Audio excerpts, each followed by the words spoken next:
Bon, je vais répondre à cette question-là. Est-ce qu'un chrétien doit quitter son assemblée? C'est-à-dire, toi, tu es chrétien et puis tu as une assemblée. Est-ce qu'il t'est permis, selon la Bible, de quitter cette assemblée? Je veux être réaliste. Quelqu'un qui est dans un endroit ou dans une maison qui souffre, il allait dans cette maison, on lui a promis bénédiction, joie, épanouissement, paix, réalisation. Et des années, il passe son temps dans cette maison et il voit que sa vie se dégrade. Au lieu d'avoir ses bénédictions et ses joies, il souffre. Il pleure, il est dans la désolation, c'est-à-dire que tout se coule autour de lui. Cet homme doit-il rester dans cette assemblée? Ok? C'est-à-dire qu'il allait là-bas en espérant que des choses changent dans sa vie parce qu'il a souffert énormément en pensant que ses fardeaux, ses jougs seront déchargés de lui-même. Comme le Seigneur dit, venez à moi, vous qui êtes chargé et fatigué. Et c'est lorsqu'il rentre dans cette assemblée que ces jougs-là se multiplient au septuple sur lui-même. C'est-à-dire c'est plus pesant. Il voit tout se dégrader, le peu qu'il avait là, tout disparaît dans sa vie. Doit-il rester dans cette assemblée? C'est pour ça que moi je dis toujours que le chrétien, il n'est pas demandé, permis à un chrétien de quitter une assemblée qui porte des bons fruits. Je répète bien, je te conseille, toi qui es chrétien, de ne pas quitter ton assemblée qui porte, et bien, je le dis bien, qui porte des bons fruits. Ok? Des fruits de bénédiction. Parce que la Bible dit qu'on les reconnaîtra par les fruits. Tout apporte des fruits, comme le Seigneur l'a dit. Mais si tu es dans une assemblée qui est pareille au figuier que Jésus a rencontré, qui ne porte pas des fruits, Jésus a maudit ce figuier. Plus jamais fruit ne sort de toi. Mais toi, tu sors de cette assemblée parce que tu n'es pas parti pour la dégradation, la destruction. Écoutez-moi, il y a une soeur qui me dit comme ça que elle s'est convertie dans une église. 5 ans plus tard, elle découvre que sous l'autel de l'église, là, ils ont enterré quelque chose de culte. Donc, le pasteur blink, brillant, luxueux, lui s'enrichit et le peuple se dégrade parce qu'il prend l'énergie, ce qu'ils appellent l'énergie positive, la bénédiction du peuple en sa faveur.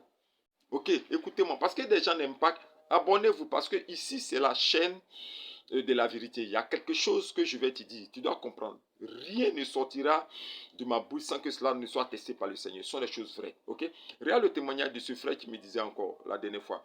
Il a fait 10 ans de conversion dans une église. Ok? Il a perdu tout, pratiquement tout. Ok? Son travail, dégradation. Il a été obligé de déménager pour aller dans une maison à moindre valeur. Alors que lui, il avait tout à sa disposition, des boys, des serviteurs, tout et tout.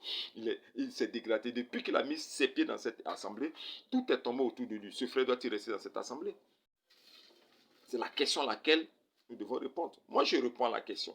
Si tu vas dans une église, si tu t'es converti dans une église, et que tu découvres que cette église avait des fondations sataniques, des fondations mystiques, des fondations de destruction, fuis, fuis. Voilà, il faut fuir, il faut partir. Parce qu'il y a d'autres qui ont laissé leur vie dans ces gens d'assemblée. Moi, je connais un couple, je ne vais pas dire le nom de l'église, où la femme et le monsieur couple, ils sont partis dans l'église. La femme est décédée. Moi, j'étais au funérailles de la femme. Ok? Elle est décédée. Et le monsieur s'est amaigri, a commencé à avoir des boutons sur sa peau. Ok?